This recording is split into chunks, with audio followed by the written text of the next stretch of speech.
యేసుక్రీస్తు నామములో మీకు అందరికి వందనాలు తెలియజేస్తున్నాను. ఈ రోజు అంశము, ఎందుకు విర్రవీగుచున్నావు? దేవునికి ప్రియమైన బిడ్డలారా, ఈ లోకంలో అనేక మంది అనేక రకాలుగా విర్రవీగుచున్నారు. వారి జీవితంలో జనబలం ఉన్నదని, ధన బలం ఉన్నదని, కండ బలం ఉన్నదనేసి అనేక రీతిలుగా విర్రవీగుచూ ఉన్నారు. అయితే దేవుడు పరిశుద్ధ గ్రంథములో కొన్ని మాటలు మనకు జ్ఞాపకం చేస్తున్నాడు. అది విందాము. ప్రకటన రాసిన గ్రంథము 3వ అధ్యాయము 17వ వాక్యం నుండి మనం కొన్ని మాటలు గాని చదివినట్లయితే దేవుడు మనం ఎలాగ ఉండాలన్న దాని గురించి మనకు అర్థమవుతుంది. నీవు దౌర్భాగ్యుడవును, దిక్కుమాలిన వాడవు, దరిద్రుడవును, గుడ్డివాడవును, దిగంబరుడవునై ఉన్నానని ఎరుగక, నేను ధనవంతుడను, ధనవృద్ధి చేసుకొనుచున్నాను, నాకేమీ కొదువ లేదని చెప్పుకొనుచున్నావు. నీవు ధనవృద్ధి చేసుకున్నట్లు అగ్నిలో పుటమి వేయబడిన బంగారమును నీ దిశములలో సిగ్గు కనబడుకుంటున్నట్లు ధరించుకొనుటకు తెల్లని వస్త్రములను నీకు దృష్టి కలుగునట్లు నీ కన్నులకు కాటుకను నా యొద్ద కొనుమని నీకు బుద్ధి చెప్పుచున్నాను. నేను ప్రేమించు వారినందరినీ గద్దించి శిక్షించుచున్నాను. కనుక నీవు ఆసక్తి కలిగి మారు మనసు పొందము. ఇదిగో నేను తలుపు నొద్ద నిలుచుండి తట్టుచున్నాను.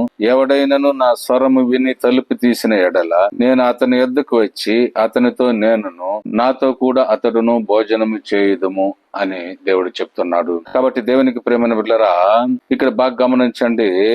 నేను ప్రేమించు వారిని అందరిని గద్దించి శిక్షించుచున్నాను, కనుక నీవు ఆసక్తి కలిగి మారు మనసు పొందుము అంటున్నాడు. కాబట్టి మనము విర్రవీగి చూడకూడదు, కానీ మనం మారు మనసు పొందాలి. ఎందుకంటే మన స్థితి ఏమిటనేది మనం తెలుసుకొని మనం బ్రతకాలి. కాబట్టి మనం అన్ని ఉన్నాను, అన్ని లేకపోయినాను, ఉన్నది లేనట్లుగాను లేనిది ఉన్నట్లుగాను ఉండి మానవుడు ఈ లోకంలో విర్రవీగుచున్నాడు. అయితే దేవునికి ప్రేమైన బిడ్డలారా, ఇక్కడ ఒక మాట మీరు గమనించండి.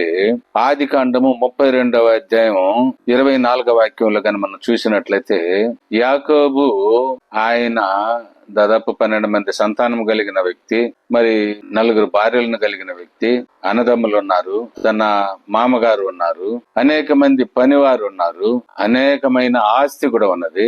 అయితే ఇలా ఇటు సైడు అన్న శత్రువుగా ఉన్నాడు, అటు సైడు మామ శత్రువుగా ఉన్నాడు. వీరి మధ్యలో మరి మామగారింటి నుండి అన్నగారింటికి వెళ్ళినప్పుడు మరి అన్నకు భయపడి అందరిని ముందు వరుసలో పంపించేసి ఆ రాత్రి ఒకే ఒక్కడు మిగిలిపోతాడు.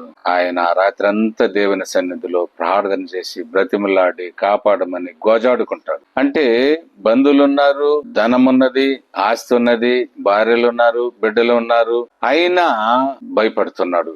దేవుని సన్నిధిలో ఒకే ఒక్కడిగా మిగిలిపోయినట్లు మనం అక్కడ చూస్తూ ఉన్నాము. రెండవ వ్యక్తిని చూసినట్లయితే యోబు రాసిన గ్రంథము 1వ అధ్యాయం పూర్తిగా చదవాలి మనం. నేను అక్కడక్కడ మెయిన్ ఒక్కొక్క పాయింట్ చెప్తున్నాను, మీకు సమయం ఉండదనేసి. 21వ వాక్యాన్ని మనం చూసినట్లయితే, మరి ఆ అధ్యాయం అంతా చూస్తే ఆయనకు 10 మంది కుమారులు ఉన్నట్లు మనం చూస్తాము, కుమారులు కుమార్తెలు. ఆయనకు అనేకమైన ఒంటెలను, గొర్రెలను, పశువులను, మరి ఎంతో ఆస్తి కలిగిన వాడుగా ఉన్నాడు. అయితే అవన్నీ మరి పోయినప్పుడు తన భార్య వచ్చి పక్కన నిలబడుకుని, సమస్తము పోయినది, నీవు యేసయ్యని దూషించి ప్రాణము విడిచేయి అంటున్నది భార్య. అప్పుడు అంటున్నాడు, మూర్ఖురాలు మాట్లాడినట్టు మాట్లాడొద్దు అనేసి తన భార్యకి బుద్ధి చెప్తున్నాడు. సర్వాన్ని కోల్పోయాడు. కేవలం భార్య కూడా సహాయం చేసే స్థితిలో లేకపోయింది. అలాంటప్పుడు ఒక్కడిగా మిగిలిపోయాడు. కాబట్టి ఆ ఒక్కడిగా మిగిలిన వాడిని తిరిగి మరి ముందున్న వైభవానికంటే 2 అంతల వైభవాన్ని యోబుకు దేవుడు ఇచ్చినట్లు మనం చూస్తూ ఉంటున్నాము. కాబట్టి దేవునికి ప్రియమైన బిడ్డలారా, మత్తయి సువార్త 26వ అధ్యాయం పూర్తిగా చదివినట్లయితే మనకు అడముఖమైన ఒక వాక్యాన్ని మీకు జ్ఞాపకం చేస్తాను, 56వ వాక్యాన్ని. యేసు ప్రభుకు కూడా 12 మంది శిష్యులు ఉన్నారు. ఆ 12 మంది శిష్యులు కాకుండా ఇంకా అనేక మంది ఆయన అద్భుతాలు పొందుకున్న వారందరూ కూడా ఆయన వెనకాల వెంబడిస్తూ ఉన్నారు. ఆయనకు అనేక మంది ఉన్నప్పటికీ లాస్ట్ కు సిలువకు అప్పగింపబడిన రోజు అందరూ ఆయన పట్టుకొనగానే ఆయన విడిచి వెళ్లిపోయారు. కేవలం ఆ 12 మంది శిష్యులను ఉన్నారంటే వారు కూడా వెళ్లిపోయారు, ఒకడే మిగిలాడు. కాబట్టి దేవునికి ప్రియమైన బిడ్డలారా, యాకోబు అన్ని కలిగిన వ్యక్తి ఒకడే మిగిలిపోయాడు.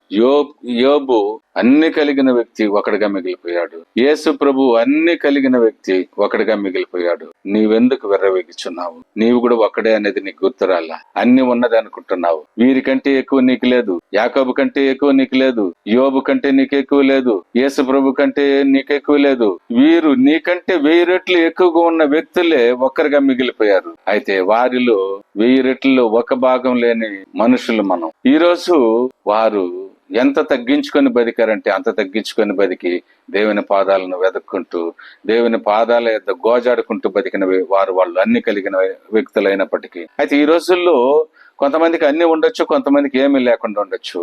అయితే విర్రవేగడం ఎందుకు?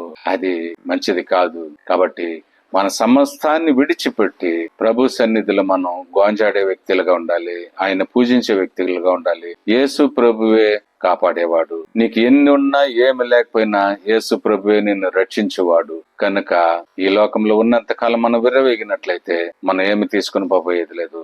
మనం వచ్చింది ఒకరిగా వచ్చాము, మనం వెళ్ళేటప్పుడు ఒకరిగా వెళ్ళబోతున్నాము. కాబట్టి ఈ లోకంలో ఉన్నంత వరకు అందరి చేత మంచివారుగా బ్రతుకుదాం, దేవుని దీవెనలు పొందుకుందాం, యేసయ్యను వెతకుదాం, మారు మనసు పొందుదాం. మనం రక్షకుడైన యేసుక్రీస్తుని కలిగి మనం ఈ లోకంలో జీవించుదాం. ప్రభు మనల్ని, మన కుటుంబాల్ని దేవుడు ఆశీర్వదించును గాక. ఆమేన్.